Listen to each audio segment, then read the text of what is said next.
Golly, that's quite a, something to live up to. But I do have my violin here, so I can get that out. Welcome, everyone. It's really exciting to be here, although we were here quite recently, weren't we, for LANSI, which was great, so second visit.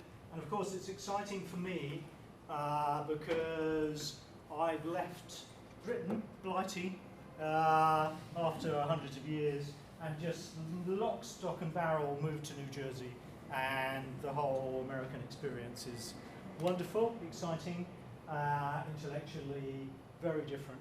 Now, what I know about it from dipping into various teaching things, I'm just going off screen here, aren't I? I'll try and stay in the zone a bit more. What I know about it from various pedagogic experiences is that American participants are very good at asking questions, being involved, being participatory. So I toyed with the idea of actually having nothing and just saying, so ask me stuff, and we could do that. And I'm still, particularly, I was thinking again when the technology all failed. It's not failed. It's not failed. He's on it. I thought we might go back to that. But what I hope to do, I know we're running a little bit late now, but I hope to do is spend the first half in illustrating some general issues in the approach that I take, possibly indicating some fights, conflicts, issues that emerge with the discipline of psychology and the discipline of communication, the discipline of conversation analysis, the discipline of whatever, that kind of space, and how messy that is, but really interesting, and how much dynamic development there is in that. And some of the readings I've given indicate the way in which the field of psychology is being rethought, refocused. And then I thought I would illustrate that with some work on advice, because I think of Columbia as Advice 101. It's the place where CA work on advice got really developed by Hansen. It's always brilliant being here to be with one of the world's leaders on advice. She's just doing modest here, but she is. And I thought we could have a little bit of a discussion about that. Give me 1 more minute. 1 more minute. So,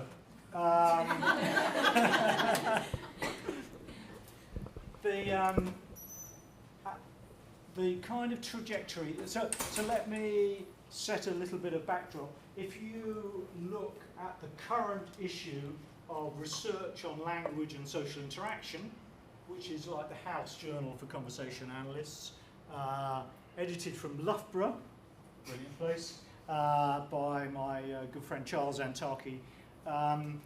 It has a piece by Cobin Kendrick and Paul Drew called something like the recruitment matrix. And that looks at a whole range of activities in terms of how one party is recruited to do stuff by another party. Now, I have various issues with how that's talked about and so on, but nevertheless I'm going to be occupying some of that space today. Anyone who's read that, I'm very happy to engage with a bit more detailed discussion about it. But I'm going to start off, he says, bravely, I think bravely, by just showing a tiny fragment of video. I've got the transcript that will come up on here, just to illustrate a few general points. My presenter view isn't working, so I'll have to remember the general points, but never mind. Let's see if technology is kind. Okay. Oh yeah, that's very spooky. This is like the start of a bad horror film, isn't it?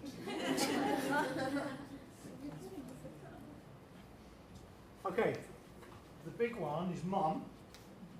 Oh, you can probably guess that. And the 2 daughters, Anna and Becca. I always forget which way around they are. This one's much younger than that one, although because she's kneeling on a chair, she looks like she's about 3 years older, more complexity. You don't really need to know that, because I believe strongly that this has international cross-cultural resonance. I don't think there's anyone in the room who will think, what on earth's happening here? Might be wrong. Oh, okay, let's...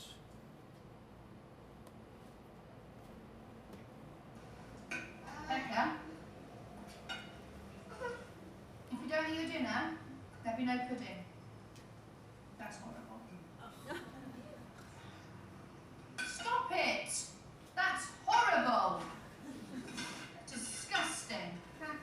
If you don't eat that, Becca, there's no pudding. Okay, I've just, for the sake of our kind of ethics agreements, Becca is Anna here. And this is standard sort of transcription that you'll all be familiar with. But what I want to do is highlight a few points in relation to this. I'm going to get my other one out to list. No, I won't do that. So much further. To list those out. But a number of things that I want to highlight. First of all, what we have is real people in a real room really doing stuff that they would do any day of the week. Now, why am I saying that? Because I come from, disciplinary-wise, psychology, and the occurrence of real people in real rooms doing real stuff in psychology in either North America, Europe, Australasia, Pacific Rim is actually quite unusual. I mean, really, it's a rare thing. So that's one thing I want to draw attention to. Another is that these people are embodied. They actually are sitting. They've got a table there, food. They're doing stuff. They're doing actions. And those sorts of things are a pretty basic feature of human life. I'm just asserting that, I think.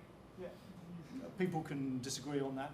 Again, for me, one of the interests is how these things get missed out of psychology, particularly, well, both in its more traditional forms, experimental survey research, and in the newer critical forms that tend to use open-ended interviews.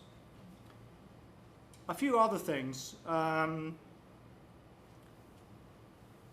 Line 2 here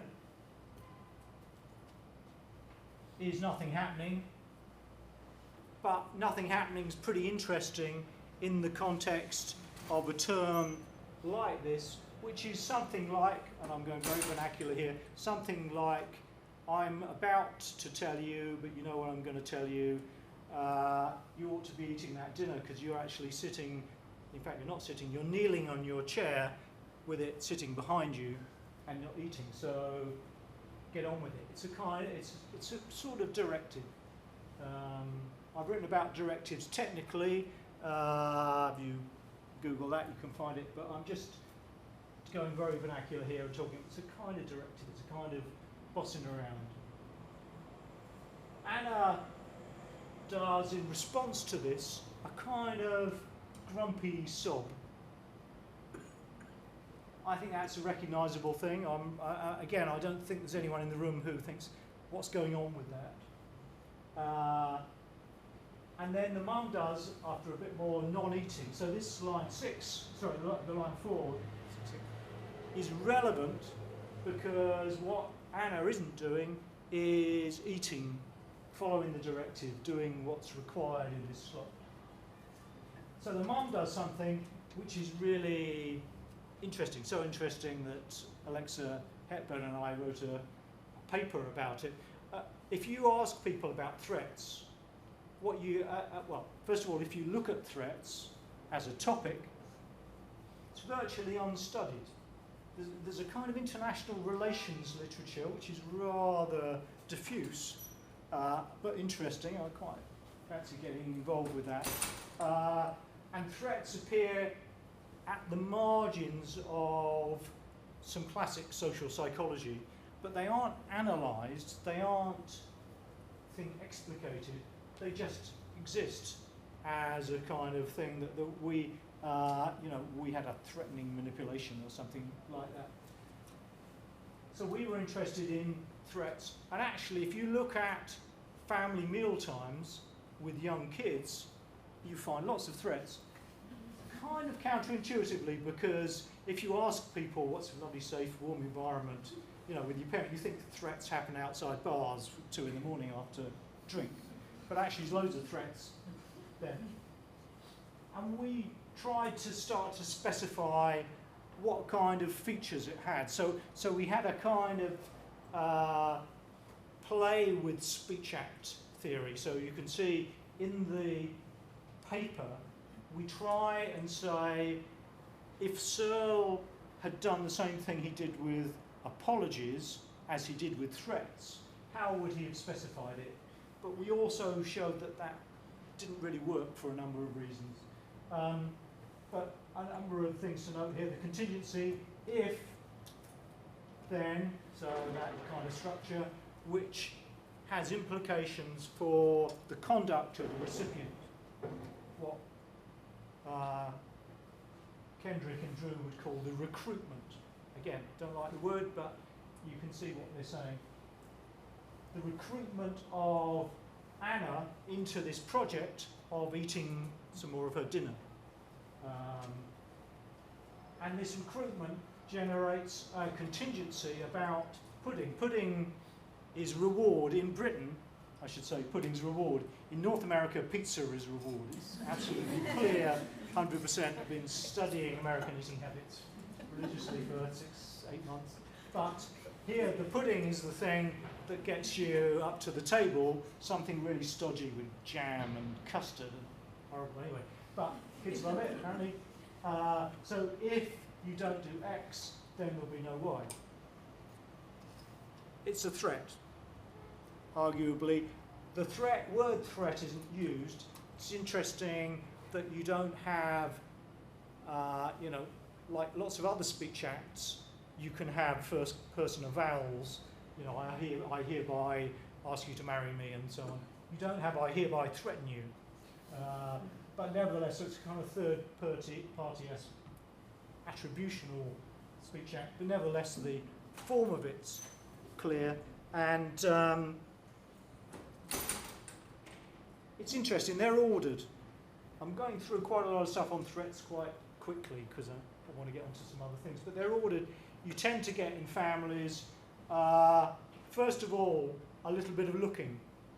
Okay, looking at dinners, looking at uneaten dinners, and there's a lot of gaze monitoring and stuff. So nothing's on the record here, but there's a kind of, broccoli, still broccoli, that kind of thing. And then you'll get things like requests. Would you eat that? Would you finish that? Please finish that. And then you get it more directive. Finish that. Might be pumped up a bit. You've got to finish that.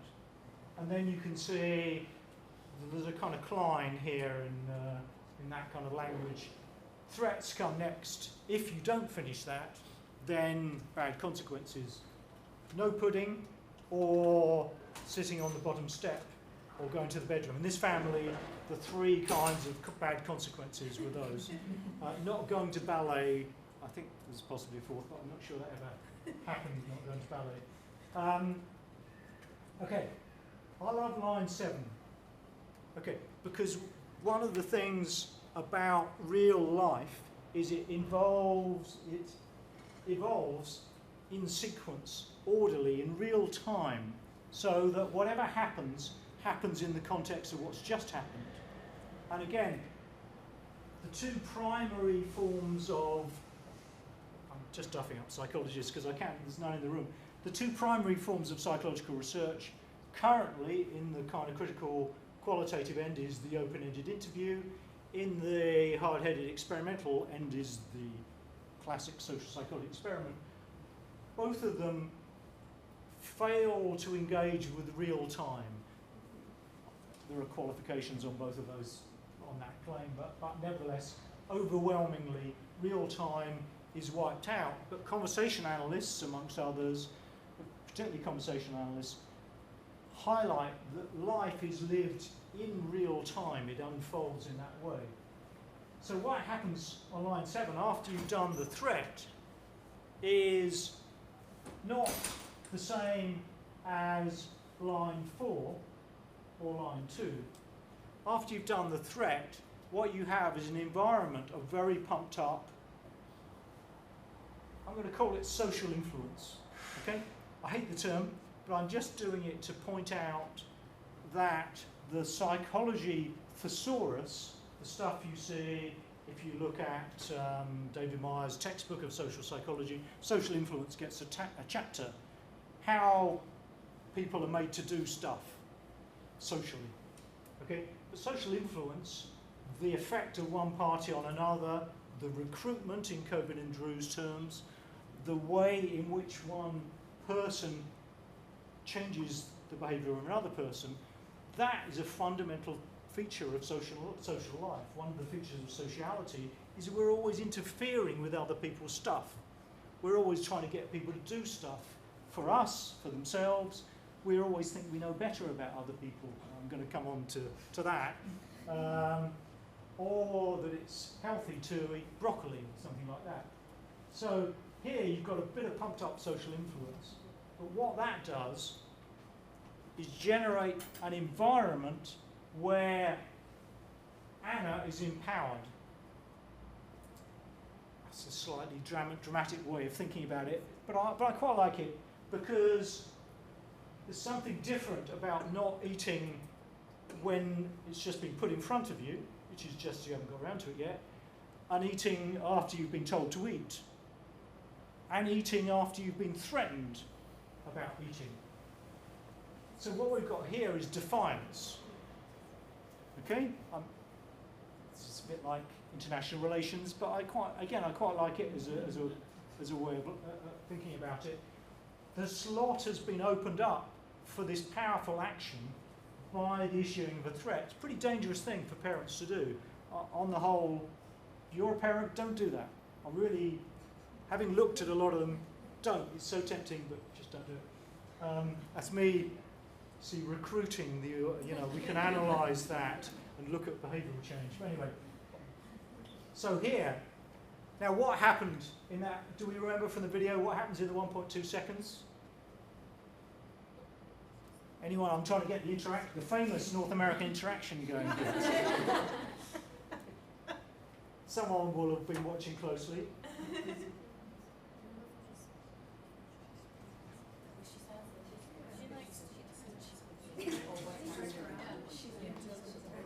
Do we remember? She what? She turned around. Yeah, but that's not the thing. Who said that?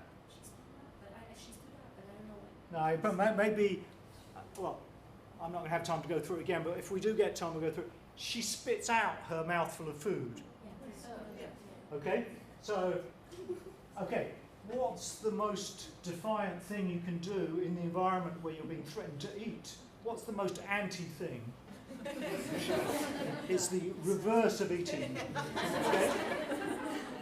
Now that's really interesting, I think. And again, for those of us interested in the politics of families and the health crisis, type 2 diabetes, and all of these things come together in line 7. Actually, I've forgotten. Yes, people should have just said it's behind you, and that would be good. And then the mom does something which is worthy of a whole study in itself, and Alexa and I are working on it, but busy. I have to do all this dingy stuff, which is a bit distraction. But anyway, that's horrible. A kind of assessment, a moral assessment, because it's an assessment of conduct. And if we're going to start a science of socialisation from the ground up, thinking about stuff that happens, then those are the kind of things that we might look at. Okay, so that's just getting us in the mood to illustrate the kind of perspective that I'd have on stuff like that. The threats paper illustrates a more technical, systematic analysis of that. I want to now do something which I'm up for doing for a long time or not for a long time?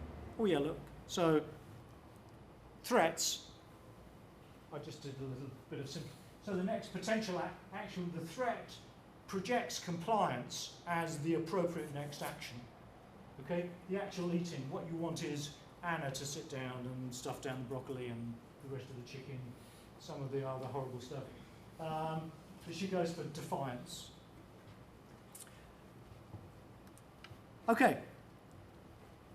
So I thought we could have this as a pick and choose. Because time's passing a bit. I could talk about none of these and go straight on to talking about advice. I could talk about any one that people like, or all of them very quickly. These are a set of what I think are the key states of tension in the field of psychology currently, from my perspective, my incredibly egocentric perspective. And I should say, I have a really entertaining perspective on this, I think, bizarre maybe. So my work, I'm quite a big figure in psychology in Britain and Australia, and little bits of Scandinavia, and one city in Spain, okay? Everywhere else, no one's ever heard of me, which is fine, that's true of lots of people. But in America, I use America, generally North America, South America, psychology departments I've been invited quite a lot. In America, I've never been invited to a psychology department, and indeed, they've got no idea I exist. I'm absolutely invisible because of the way in which the publication structure of psychology works. I chat to the Dean of Applied Psychology at Rutgers a little bit, who's a lovely bloke. He's kind of still wondering who I am and so on, what I'm doing there. I went to Boulder to do a big talk a few years ago. Huge numbers of people there, very exciting. Not a single psychologist. Anyway, so I'm kind of interested in that, and that's partly because of a whole range of these sorts of things. So votes for any of these, or all of them, or shall I just move on to advice? Yeah. Actually, I'd like to hear about cognitism. The first one I'm having trouble speaking today, apparently. One of the things that you get if you do two things, so if you recruit some participants, as I think they still call them subjects in North America, but participants, the BPS changed the language, in Britain to an experiment, typically what you find is you get some outcome measures from those participants, rating scales, you might have some kind of reaction time things and that sort of stuff. And what that is about is what's happening in the heads of those people. So cognitivism is wired into the method. So what you don't get is what you have in the family dinner time, which is everything interactional, where the interaction is all the topic. Okay, so that's one end, so that's the sort of technical, that's the kind of stuff that the Journal of Personality and Social Psychology publishes day in, day out. Very good, high citation impact. Not that that makes any difference in the world of SNP values, but still. In critical psychology, the mode of the day, the way in which you do your research is you interview people, and you develop a scale and so on, and you inspect their responses to open-ended interviews. And again, what that does is basically try and get at the worldview, the ideas, the thinking of individuals, although it's claimed to be social, it's claimed to attend to the interactional nature of the interview. Take it from me, it doesn't. I mean, I'm just asserting that, but having looked a lot and written a lot about that, I've got a very snippy piece in the Handbook of Interviewing where they've given me the last chapter to say, hang on guys, don't do it anymore, please stop. Because of the way interviews are managed, it inevitably leads to a focus on individual thinking, and perspectives like interpretive phenomenological analysis. Does that ring any bells to anyone here? That's good. I'm happy with hedgehogs, so there's someone nodding. Huge in areas like health sciences and so on. Free association narrative interviews, various psychodynamic approaches. So cognitivism is not discovered, it's produced. And one of the points that I want to do, my kind of history of my work for the last 30 years really, has been looking at psychology socially, interactionally, communicatively, influenced, and Hanson's going to like this, influenced by philosophers, but in particular by Wittgenstein, and his work on psychological language. So Wittgenstein, this is really cold Wittgenstein, but Wittgenstein argued that psychological terms like think, feel, and so on are not descriptions of ghostly things happening in the head, rather they are parts of practical language games. And so he was a forerunner in many ways of conversational analysis, ethnomethodology, discursive psychology. You know, I like to think if he'd had one of those solid state recorders and someone to do his transcription for him, he would have looked, you know, we'd have been able to sit down and have a conversation. He's a grumpy bloke, you know, probably wouldn't have wanted to have dinner with him, but nevertheless, we would have had a really interesting conversation with him. So, yeah. Any of the other, was that enough? I can talk for all of the, I can talk for an hour on all of these, I'm sure. Yeah. Fraud. Cool. So, those of you who follow the psychological press will know that Diedrich Staple was a Dutch social psychologist who over a 12-year period fabricated the data for something in the order of 30 or 40 experiments, which are published in serious, reputable social psychology journals. He made it up. I just find that fascinating because, first of all, you kind of think, who else is making stuff up? And if you Google Diedrich Staple, you'll find the report of the American Psychological Association, of the British Psychological Association, various investigations, and you'll find studies done using anonymous reporting where you ask social psychologists, have you massaged your data? And a massive number of them say, well, I dropped a few people out, but they were a bit irritating and, you know, didn't make the thing. So some level of fraud is really quite prevalent. A number of my friends, because I'm nice, I love other people, and I'm very friendly with experimental social psychologists as well as others, but a number of my friends published papers with Diedrich Staple, and they have had to, you know, formally recant. They've all been taken off the internet.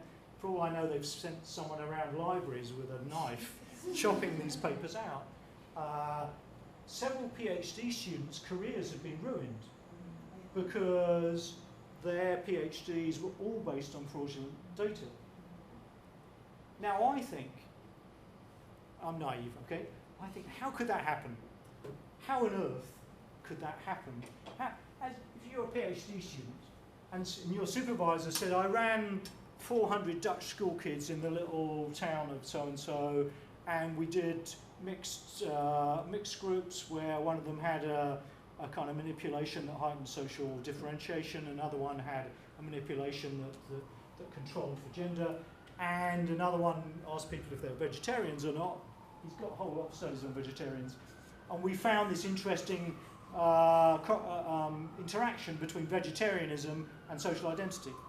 Okay? Now I would think, can I not come along and see these kids? Do you not want me to help out? I find the whole thing astonishing. Really, you know, you should read about it. I think it's phenomenal. But what, at the bottom of it, I find is the kind of crazy thing, is that it's a discipline, or experimental social psychology, a discipline based on materials that can be transformed in this way that makes them amenable to that kind of fraud. Those of us who work with large corpora of naturalistic materials, we have something like 120 family meal times, all on digital video, you know, and we do stuff with those. You can't make that up. I mean, it would make no sense. It'd be really hard, actually. Imagine the expense of doing that, and the audit possibility. People can see. You can look at the spitting, and you can say, "I don't see spitting," but no one could do that with Diedrich Staple. They couldn't actually check up, or at least until. And now there are various extra provisions. You have to deposit your data when you submit to JPSP, but the data is still numbers and stuff. Anyway, it's interesting. How was he caught? He was caught because one or two of his PhD students had already raised problems, so there'd been kind of whistleblowing that hadn't been effective, but someone was starting to find repetitions in his, someone who was doing some work found some repetitions in his data, a bit like Cyril Burt, the famous researcher into genetic basis for intelligence, and those patterns could only have been generated by some kind of invention system. Again, it's a great, you know, someone may well be writing a book about it. It's really interesting.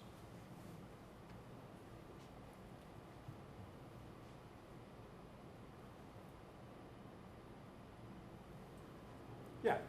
Emotion and blank subjectivity. So, I'm a kind of, I'm trying to characterise myself. I'm in the middle of a kind of a set of psychological camps, which is sometimes at war. And it doesn't worry me because I live in a communication department in New Jersey where everyone loves me a bit, as long as I'm supporting tenure cases and so on.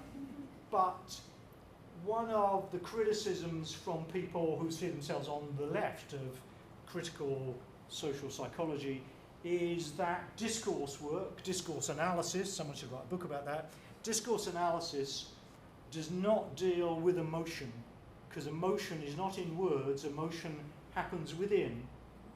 And indeed, for traditional psychologists, you can someone should generate the next 3 minutes of what I'm going to say.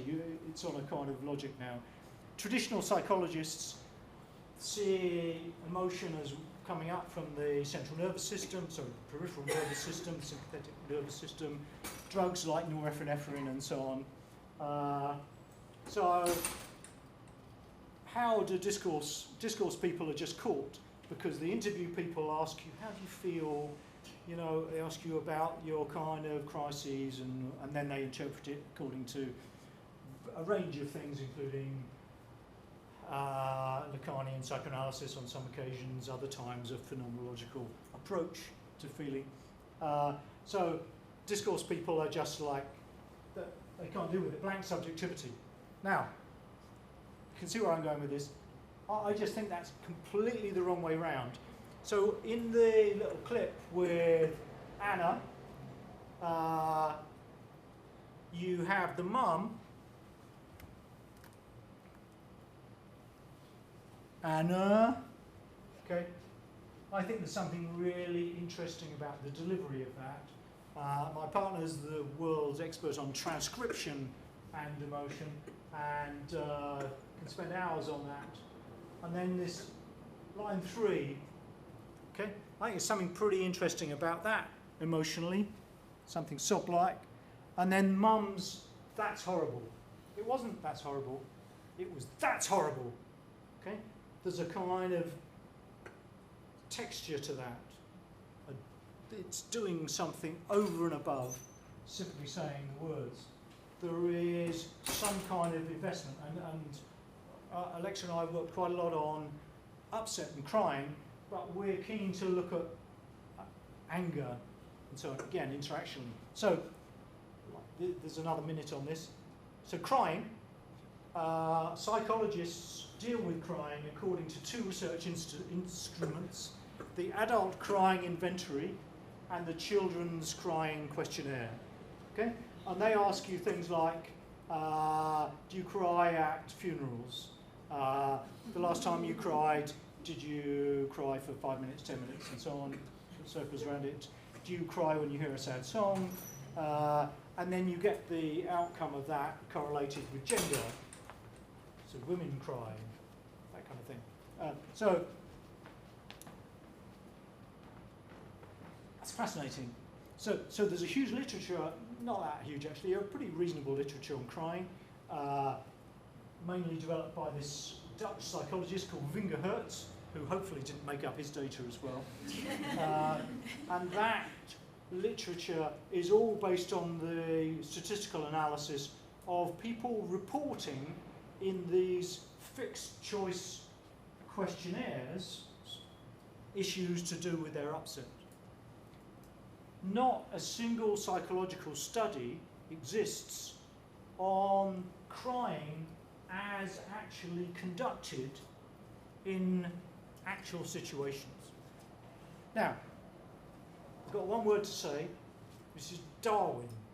Okay? So you might think that a scientific approach to a discipline would start by looking at some stuff, you know, systematically. Go around, have a look, get on your boat, go and look at all the different butterflies, colours and so on. And indeed, see, I'm on my high horse, aren't I? High horse, is that a idiom here? Yeah, probably. Bit of a hobby horse. High horse, hobby horse. It's horse anyway. Cowboy stuff. So, with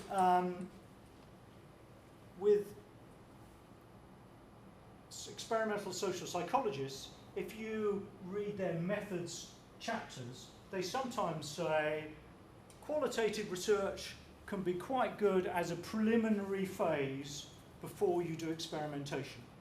Okay? Sounds fine? But I put it to you that that's just, it's rhetoric verging on line.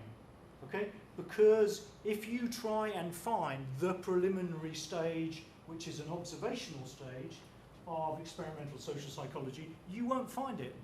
When we look back on the literature on threats, there is no evidence of such a thing. And indeed, there's no apparatus. Social psychology wouldn't know how to do preliminary observation. It's just made up. Anyway, I've written a rather snippy piece in British Journal of Social Psychology that has caused some rumpus about this. But anyway, I'm totally standing beside that. So with crying, Alexa and I started by, well, first of all, she started by saying, actually, crying isn't a thing. Crying is a cluster of stuff, including wet sniffs, dry sniffs, sobs, and then there are stuff to do with the system. Delay, first sign of crying, upset, is often a slowing down of the pace of delivery. So Alexa and I have a large corpus of calls to a child protection helpline. And some of these are very challenging calls. About 10% of them have some form of extreme upset in them. And we started off because the call takers, child protection officers, wanted help dealing with people who were upset. And that was how we got into that. So delaying is one of the things. Volume, you get this sort of whispery voice, trailing off voice. And the child protection officers are fantastically good at spotting the onset. Obviously there are relevant things in the descriptions that are going on that cue you that this could be worrying, but some people do these in a very matter-of-fact way. And so they also modify their responsiveness to this in terms of the volume and the pace. And then there are various other things that they do in terms of receipts. So we started very simply looking at crying as a natural phenomenon.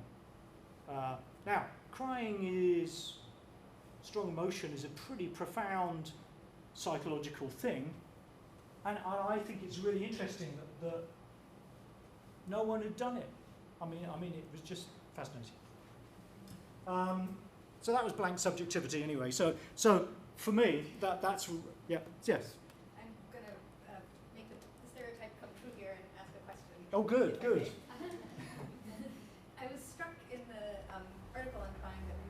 Yeah. the formulations that came after. Yeah.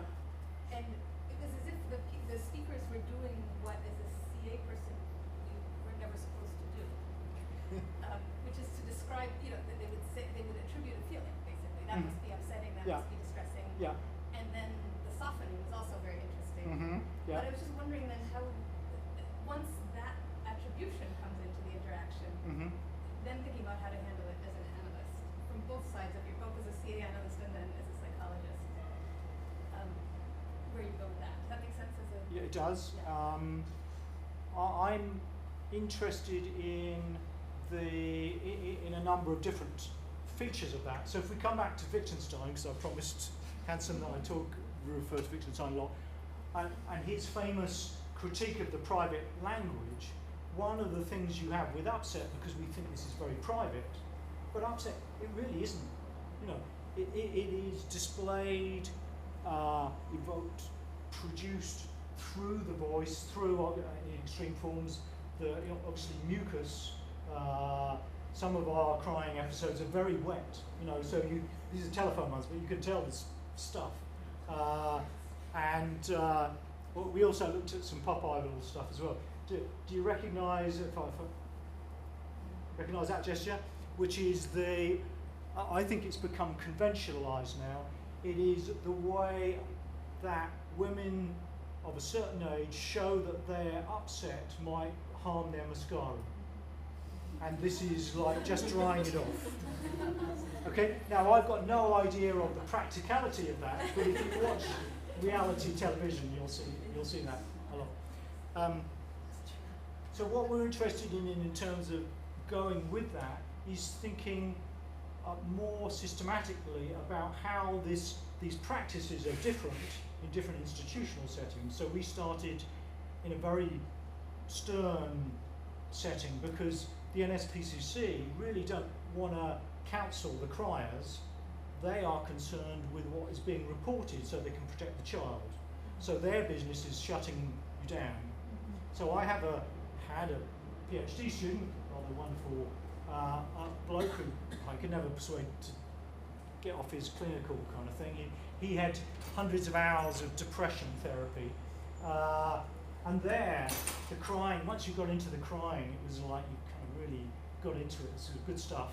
So rather than closing the crying down, there would be pursuit of the things making you upset. And then there's another piece that Alexa and I wrote on mundane crying. We've got a lovely call where someone whose husband's left them can't come round to dinner because it turns out that they just can't face it. And they kind of are turning down the invitation, and that turns into a kind of sympathy, empathy sequence, and so on. So there's a systematic nature of these practices, and there's also an interesting thing for me because it invokes issues of epistemics, which is who knows, and normativity, who's allowed, because I reckon I'm got primary rights to my stuff. I kind of think I can tell you my feelings. But as you know from family interaction, that's often not the case. Parents tell you what you're really thinking. Your partner tells you what you're really thinking. You say you're not upset, but that kind of thing.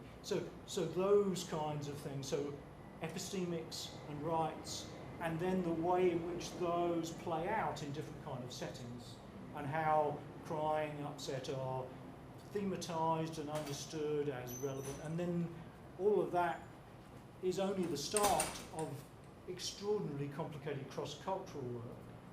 So if any of you have read Derek Edwards' book Discourse and Cognition, which I recommend as the sort of discursive psychology 101 text, he has a wonderful chapter on the anthropology of upset, the anthropology of emotions, which he's somewhat critical of actually. He doesn't just buy it because it's anthropology, it must be great, but he does pick out the way in which the psychology of emotions in traditional psychology in UK and North America and in some other sociological, anthropological approaches has tended to take the emotion terms as English as the core emotions, and the emotion language in other cultures as being some funny ways they've got of talking about upset or talking about anger. So those kind of very complicated issues. So it's a huge opening field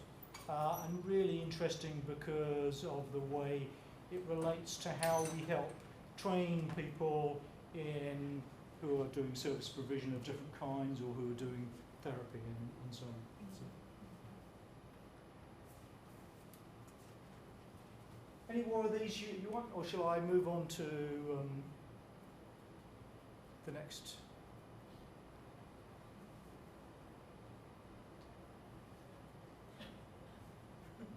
No one wants to no one wants to take responsibility for everyone else's thing, do they? I see that.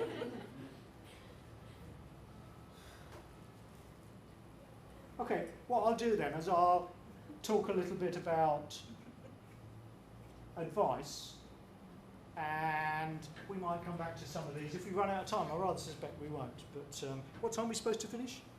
40. Yeah, and also we want to leave lots of time. So, and I'm not doing very well at the moment. We did start late. So back in 1988 or something, John Heritage got some money to work with a health visitor called Sue Seffi,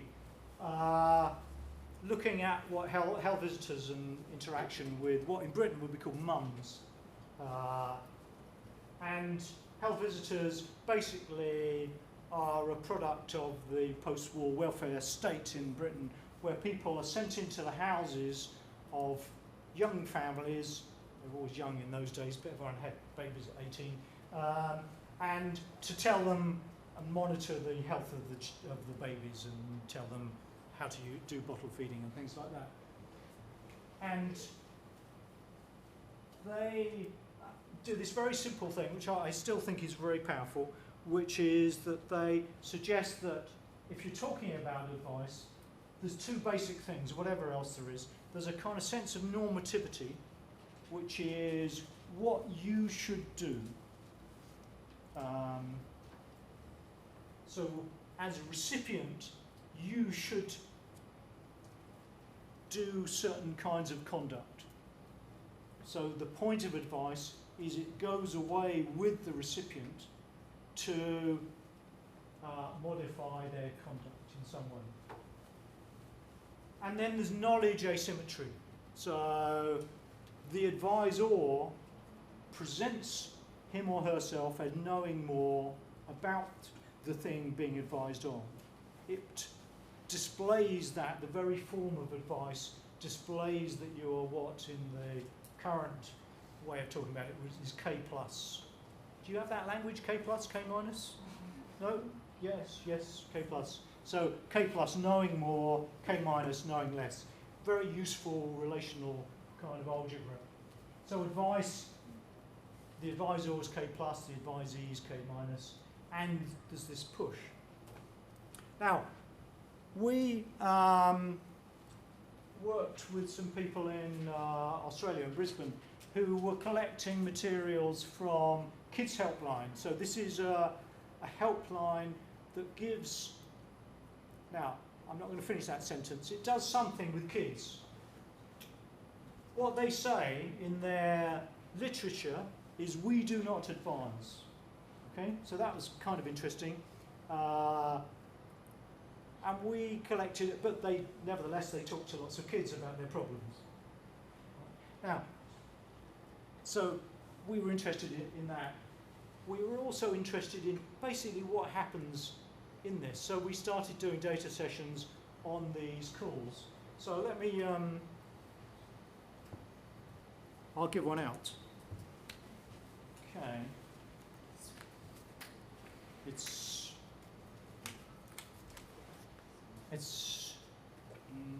No, it's that one. Yeah.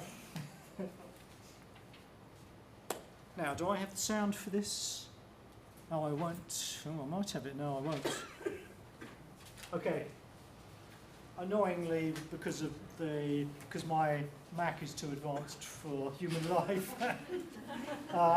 I'm not going to be able to play the sound for this, but if you imagine two very broad Australian accents, one from a woman in her 40s maybe, caller probably about 13, 14, something like that. You'll get a sense They of can actually it. read it for you. Hmm? You can get two people to read them for you. Yeah. Okay, volunteers. Who's got a die? Is there one spare, or we all use them up? No, I can go on here. Have we got two volunteers? I'll go off here, don't worry. Two volunteers. Who wants to be caller? And who wants to be counsellor? Okay, excellent. Off you go then. I'll be caller. Okay. Okay. So we're starting with kids helpline. Hello. Hello.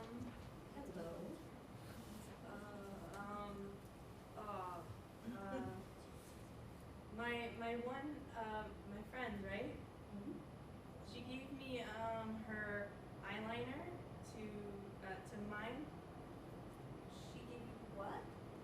Her eyeliner? Oh, yes. Yeah. I popped it in my bag and it fell through because I had a little hole in my bag. Now, And now she's like blaming me and everything. And she reckons that I owe her $15 because the eyeliner costed $15. And now she reckons that she's gonna put me in the hospital, like bash me up. okay. She's really angry, isn't she? Yeah, no. And don't know what to do. Yeah. Is there any way that you can maybe replace it with an eyeliner that you can afford? I don't have any money. Don't you? No. Okay. You don't get pocket money. No. Ah. Okay, let's stop that. Brilliant. That was brilliant.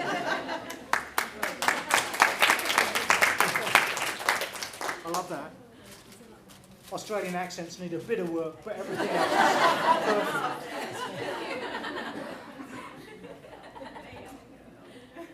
So what we got interested in doing data sessions with this is turns like 15 to 17. Now, grammatically, I'm doing interaction here. Grammatically, the numbers will be different because, in fact, you probably haven't got numbers on that. But grammatically, 15 to 17, what kind of object is it? Suggestion?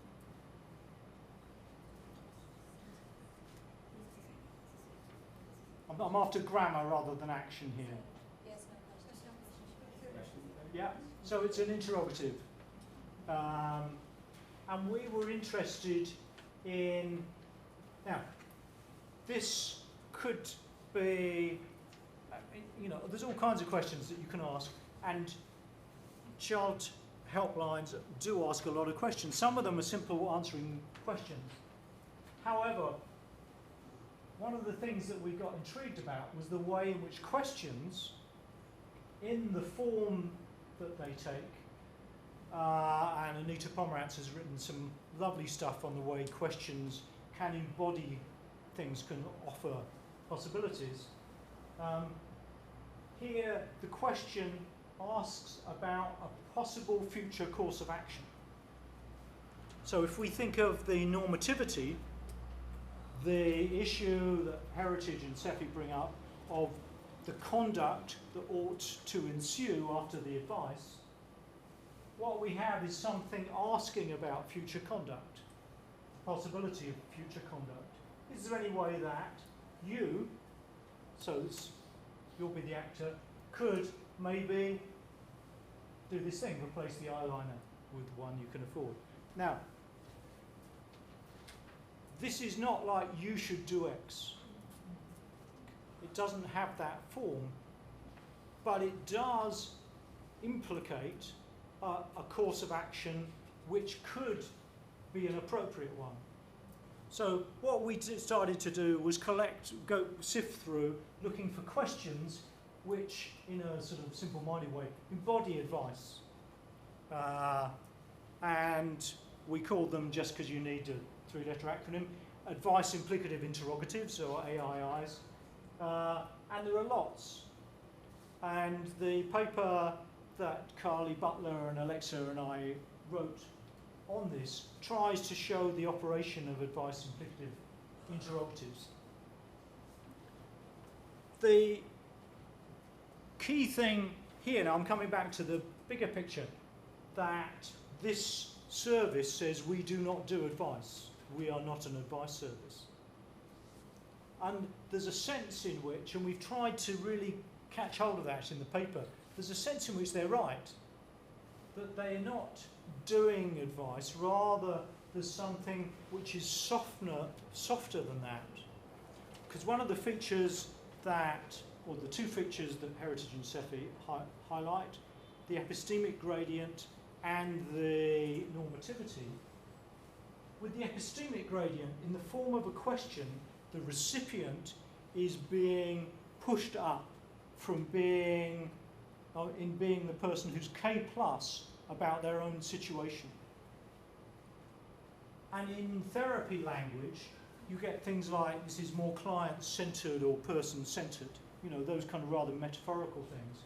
But I'd want to say that conversation analysis, we've got the opportunity to more precisely mark out what counts as being person-centered in advice, in the sense that you are allowing the recipient to be the person who knows about the appropriateness of this conduct. They know about the things. Also, the should.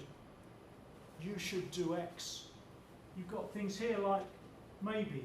So the kind of normative, injunctive nature is softened. And you've got like, is there any way that you can afford, and so on, some qualifications on that. So you can see, once you've got this kind of little machinery for looking at advice, you can start to think about how it happens in different sorts of institutional settings, and indeed how it's changed and redone. Now, these people call in for something. They often call in wanting advice. They say, can you give me some advice? Or they do line 12. Now, I think line 12 is an advice requesting assertion of some kind. I don't know what to do. You say, I am K- here. I'm phoning the expert, K+. So what line 11 is, what line 12 is doing is eliciting advice in some way. So you can start to see the collaborative nature of that, and hear the way that's softened. And if you follow this call through, you'll see other advice implicative interrogatives in it. And you get various resistance. One of the things is that you suggest something, and then the caller comes back, don't have any money. And one of the things in environments like this is the callers are incredibly K+ about their own stuff. They know, and it's a classic feature of helplines that the recipient, the person who's calling in, always knows more about their stuff. So they've got lots of resources for advice resistance, which we've written about a lot.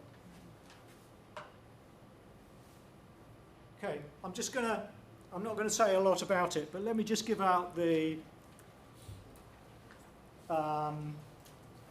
this one. One of the things about advice is that the easiest place to start is with institutions which are called advice-giving institutions or counselling institutions. There's a kind of formal structure there. And so you've got health visiting, Hanson's 200 studies of advising and taking your, which courses to take and so on, student advising. So there's a student advice service and so on. In fact, it's made people shy away from advice in everyday settings. And that's really interesting psychologically in terms of how one influences one another, how one recruits one another into courses of action, how one deals with the delicacy here. So we work with Chloe Shaw on a set of materials where mums and daughters, grown-up daughters, these aren't like our kids, like 3 and 5. This daughter is, I'm trying to remember, like 23 or something like that. Now, let me go vernacular here. I reckon in families there comes a point when parents are a bit annoying when they're telling you what to do. Okay, I'm just asserting that. But I believe that's a recognisable sort of thing. So the whole issue of how one manages one another's behaviour is really intriguing one, and how that happens, different from the client-centred stuff in the Kids Helpline, but not so different. And indeed, you start to get sequences where the kids are advising the parents. So we've got a couple of volunteers to act this one out. Pat and Mum. Sure. Yep, okay. Who's who? Okay. Have we got a mum? Yeah, we've got a mum. Was that? Sure, why not? Okay, excellent. Beautifully volunteered. You embodied volunteering in the spirit. Yeah, and he was like, have you got any questions at the stage? And I was like, oh no. I wasn't that pathetic about it. I was like, no, that's really good. So what smart clothes have you got? Young. Oh, you must have. Saw. My brain is so frazzled. I can't even think. You're gonna have to wear a jacket and Well, no, because Susie would say that, don't get a squirrel because it's, Thailand. I still would. He's English. He expects. Yeah, but I have. It's a profession. I don't want any more. I don't want What? to. I don't know about what to wear. I bet when you look, I bet you've got. I'm about to start thinking about going tomorrow and start taking photos of the children and all that. So Yeah. I can't even think about my outfit yet. What am I going to do with my hair? Okay, I deliberately gave you no ethnographic context, but I reckon most of you can work out what's going on here. Oh, I mean, I say no ethnographic context. I put mum down, mum and Pat. So there's some relationality there. Okay, so a bit more interaction. Lines 8 and 9. I assume you 8 and 9 on the screen anyway. I don't know if I've put the numbers on the.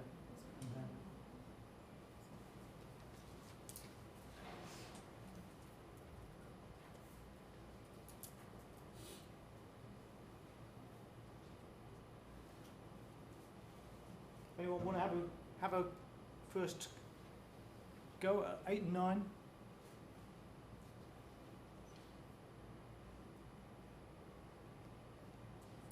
So it's an open question. Yeah.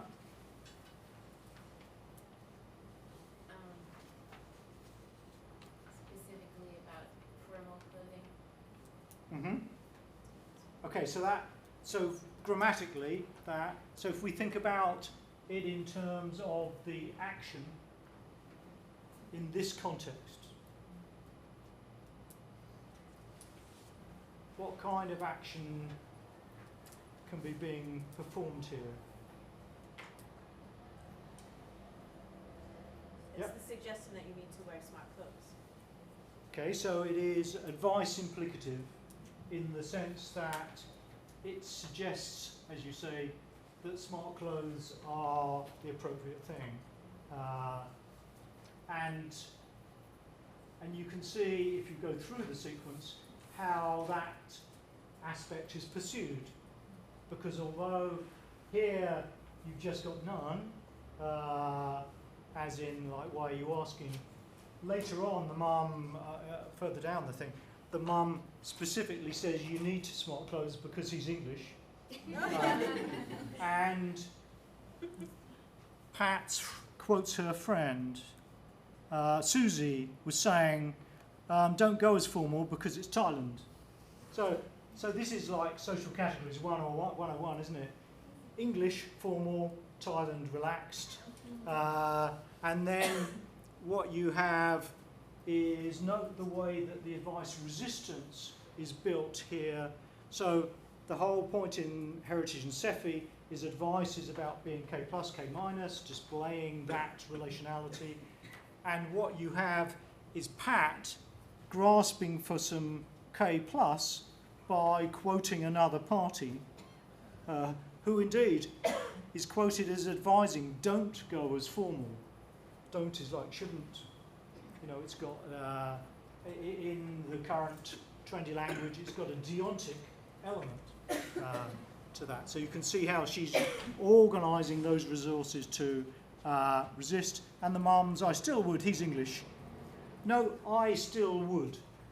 Okay? One of the things in the paper that we talk about this, which is out in Discourse Studies, end of last year, is we tried to suggest that advice could be delivered with a number of formats, through questions, descriptions, and I still would is nice because it's because one of the things about advice is it's invasive, right? You're telling the other person how to conduct their behaviour. I still would is not telling the other person how to conduct their behaviour, but providing the model, what I will do. So I think those are really interesting, and we've gone into a lot of detail about that in the papers. But I'm going to stop and leave time for questions. Where's this going? Or we can go back to my 17 bullet points and chug through a few more. Yeah. I just have a small general question. At the end of line 9 there isn't a question mark. I was wondering if that was intentional, the K+ attitude of the mom in that case? No, it's intonational. So within the CA system, question marks are for rising intonations. They are not marking the grammatical structure. So it's just part of the yeah, nomenclature. yeah. Good question. Yeah. Just looking at the mom, and she starts an overlap pretty much almost every time. Mm-hmm. What do you make of that? She's got ideas. She's going to express, and she's going to get in there. Well, when Chloe started on her PhD, she was interested in relationality more broadly. And of course it's a massive topic. And it's one at the centre of psychology. It's really interesting. And there are things like this, like how do you display your closeness? Do you have particular rights to be rude to people who you're close to overlap with them? Those kinds of things. These conversations are very different from how it plays out when you have a phone call from the bank about something, or that you're meeting a casual acquaintance to make arrangements. So that overlaps. Interesting. Yeah.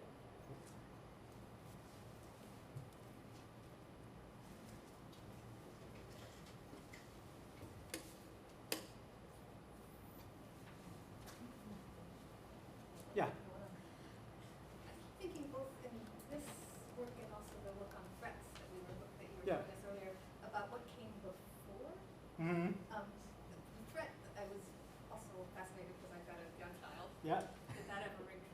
And I was thinking about but what's, in the way that you can say, okay, the telephone is the call and then there's the Yeah. response, what is it that sets off the threat? And can you really bring that into the analysis? And then in this case, there doesn't seem to be a clear asking for advice, No. right? no. The mother just, but Yeah. she's using that so as if there's some sort of something, that somehow she's connecting it. The daughter is phoning with the news about the interview. Right. So that's a classic phone call reason to tell a loved one kind of important event.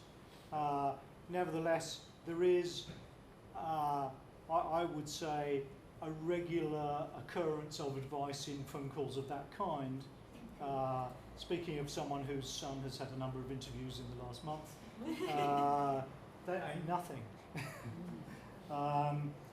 So that's an interesting question, one that as you start to be able to specify some of the features of advice and elements, you can start to work back through the sequence and to see where that might start, what might occasion it, and whether it has to be occasioned from something. Obviously, when you're phoning the advice line, or the alcohol abuse advice line, you kind of, well, actually it turns out you don't get advice. You get told that you need to, the addresses of various people who might give you advice on the advice line stuff we got. Anyway, with respect to the threats, as I said, in terms of the Klein, you get you get requests, directives, and then you get more indirect things before the requests and directives. And so you could say that it's something to do with the basic thing of being given a load of food. I mean, I look at these kids and I think, how much food have they been given? And being a culture where cleaning your plate is a thing, and broccoli is like the equivalent to healthy. Or is turning around on your chair an action, and then that's the beginning of the threat sequence, or not looking at your feet? There are chair problems that do generate some threat sequences in our materials. That isn't the live one at the time. It's the fact she's not eating the dinner. It's the non-action, that's the action. We were interested, we spent a chunk of time collaborating with an ethnographer of food in the UK, and we tried to get a large amount of money to look at eating in relation to obesity, type 2 diabetes, and all those kinds of issues.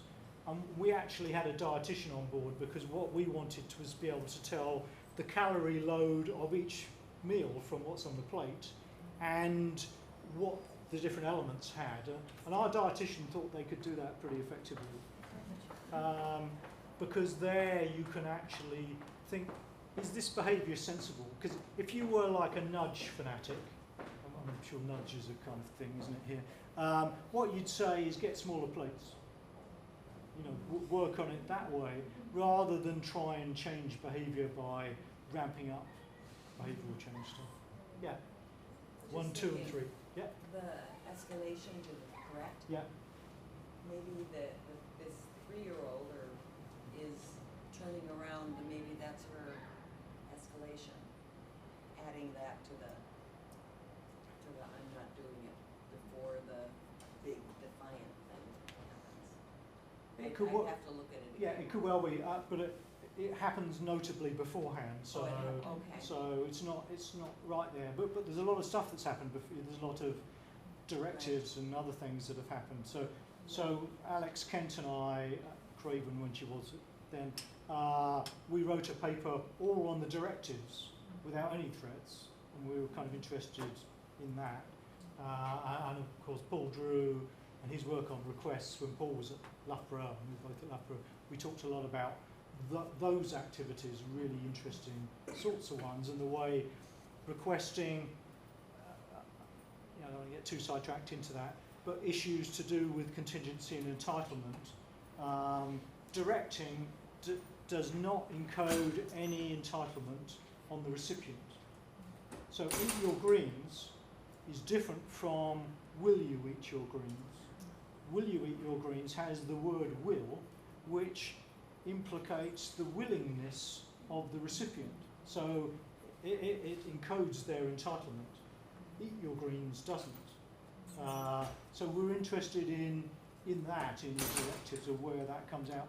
And this relates to broader issues to do with morality, social organisation, how culture operates and how these things come together. And so my belief is that these core activities are a kind of fingerprint of a culture, and they're also a metric for understanding cultural differences, subcultural differences, even family differences and so on. So we've got some families in our corpus who do no threats at all. Lovely, lovely.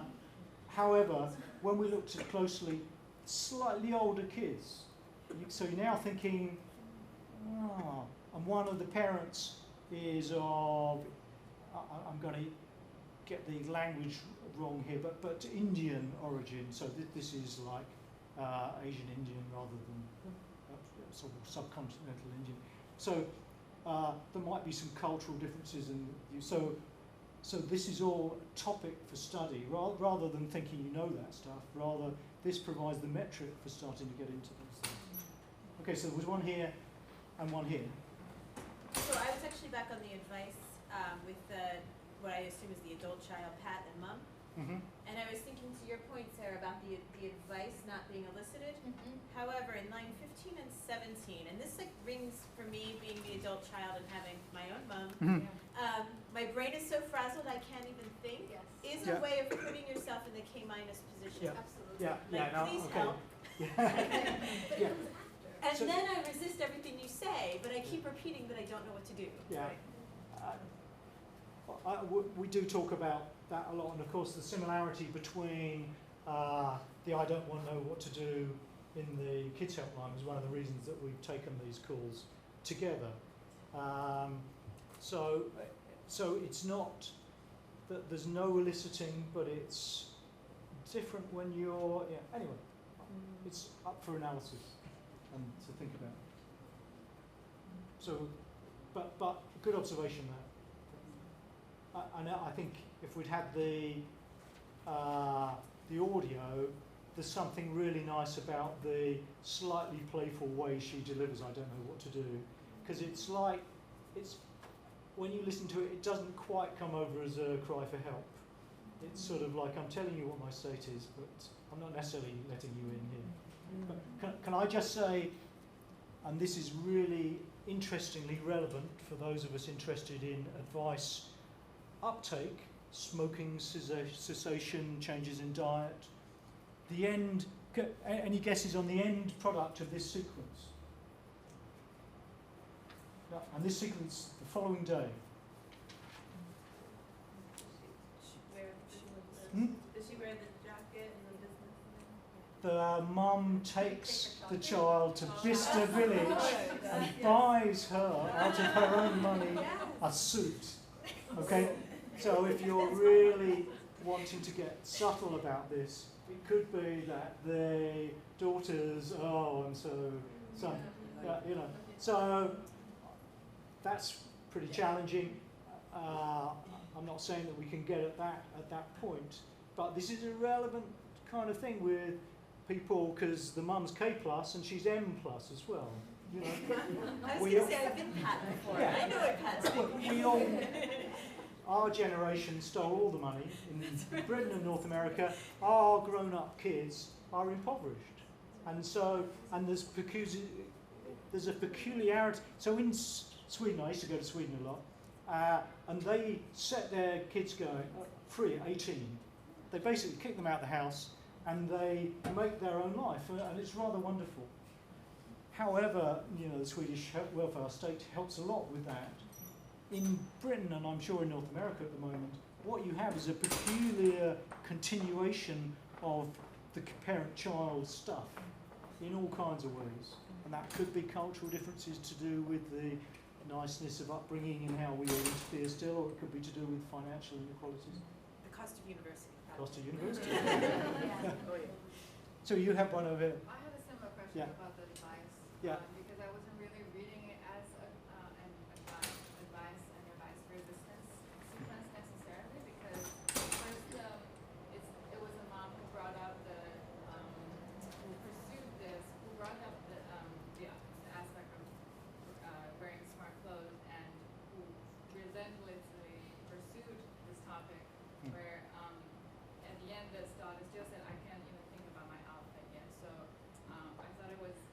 but the mom problematizing this issue as a potential aspect for the daughter to consider rather than the daughter seeking any advice necessarily.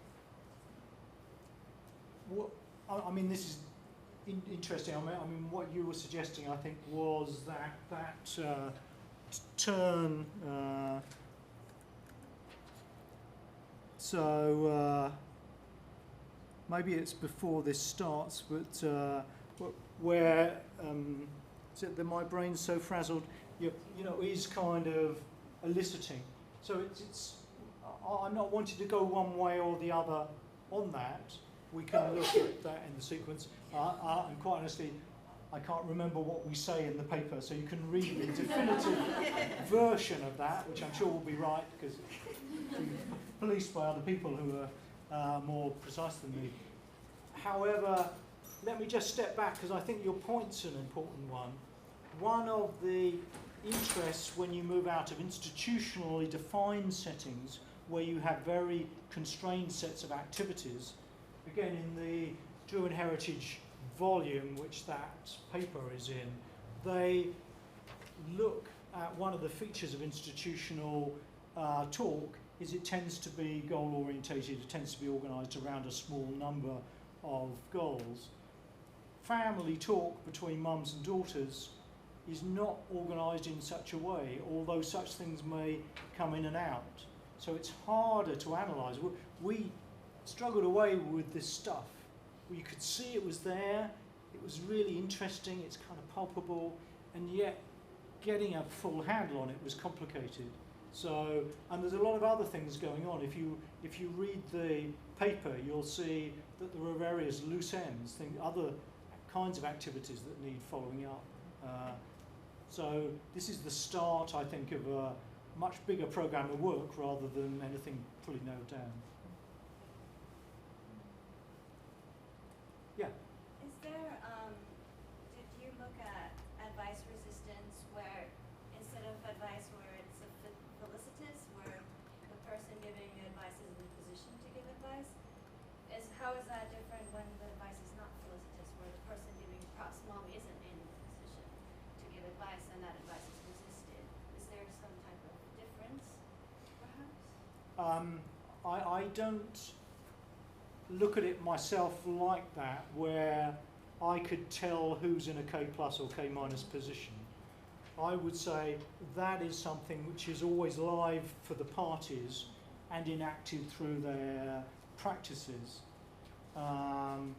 So if you read another one of our papers where we look at advice resistance on the helpline, for where you've got callers wanting stuff.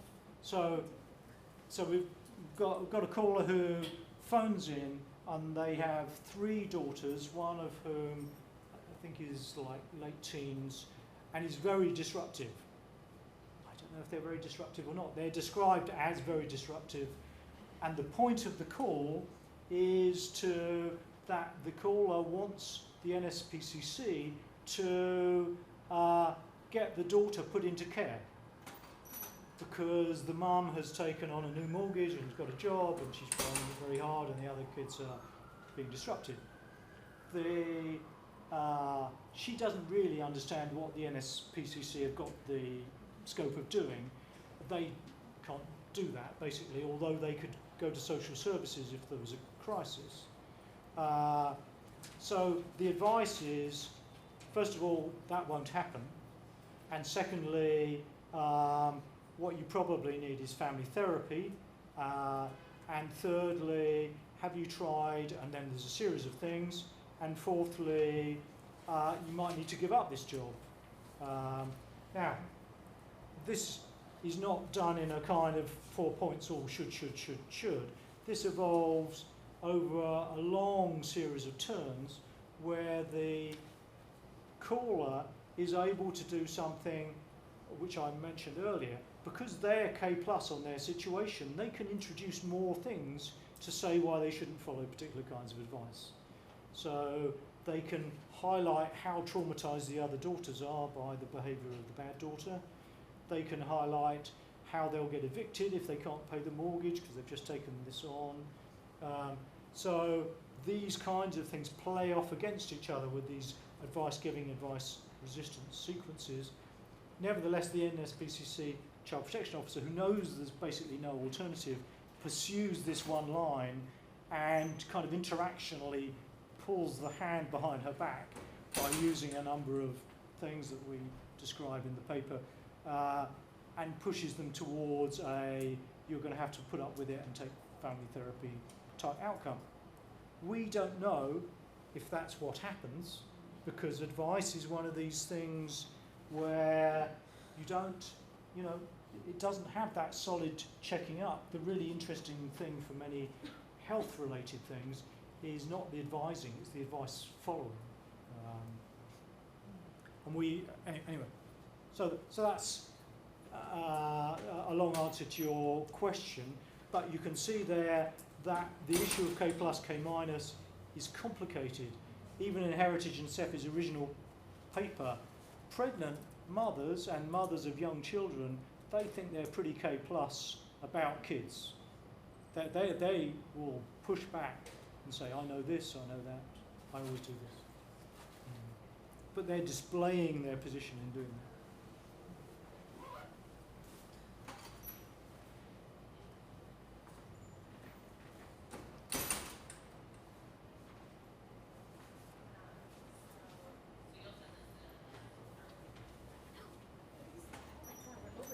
Sorry. Oh, we have the time? Okay. Thank you so much.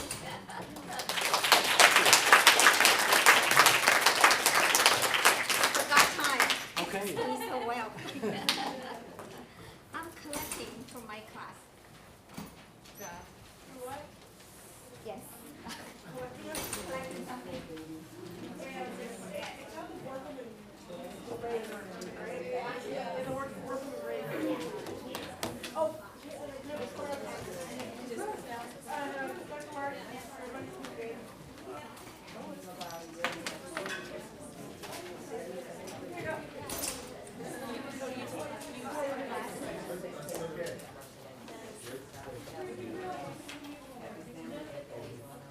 Mesmerized. That's why I forgot time. Okay. Fantastic. Thank you so much. That's good. No, it's fun. Yeah. Great audience. Very good. Yeah. Someone's taking pictures. I must tweet. Thank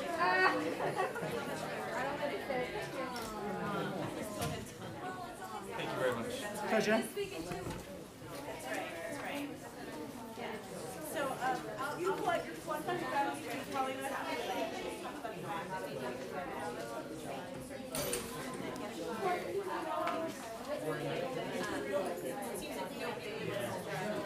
Spare copy of each if anyone wants them.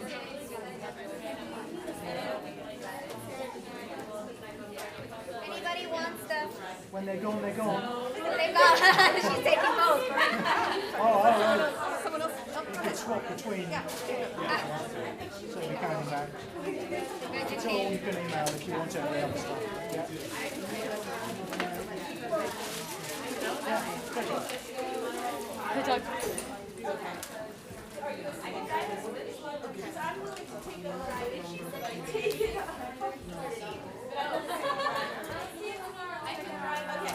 Stamina.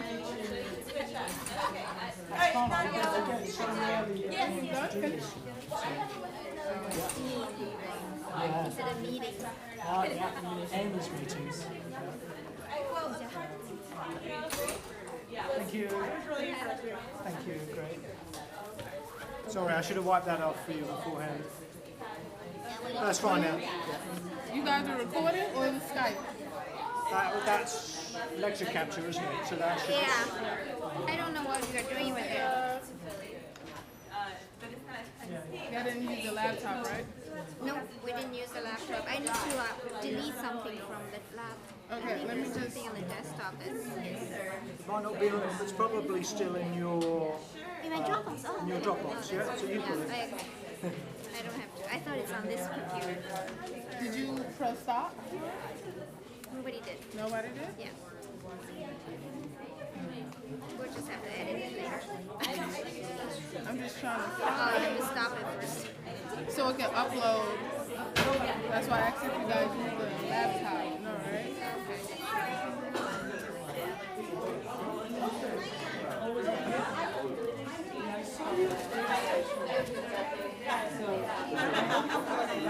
I've been there. Yeah, I've been there. I've survived.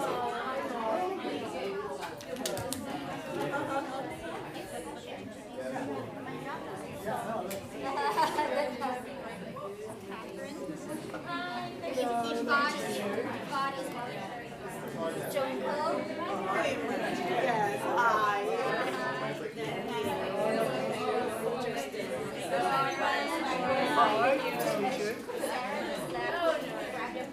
Okay.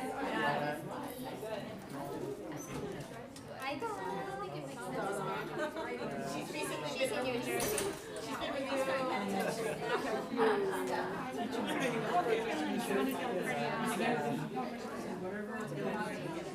We should definitely get these two students all together. So, yeah, that'd be good fun. Do something that generates more community stuff. Hi, really good to meet you. Hi, Carl. Yeah.